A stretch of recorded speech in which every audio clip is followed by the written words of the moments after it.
बोल. तर मी चुकून तो दुसरा व्हिडिओ बंद झाला, बॅक गेलो मी. तर मी तुम्हाला सांगणार होतो की इकडे खूप ग्रीनरी आहे. म्हणजे ग्रीनरी म्हणजे खूप असं ग्रीन ग्रीन ग्रीन वगैरे, म्हणजेच खूप पाऊस पडला होता म्हणून.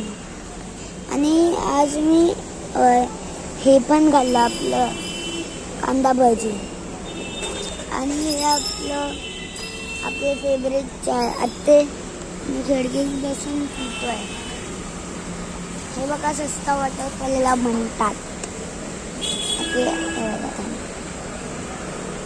येत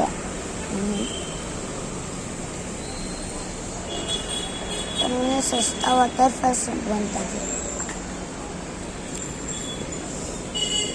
तर ठीक आहे, आजसाठीच ठीक आहे. आज तुमच्याकडे पाऊस पडला असेल तर सांगा. आणि तुमचा फेवरेट कलर कोणता तो कमेंटमध्ये टाका.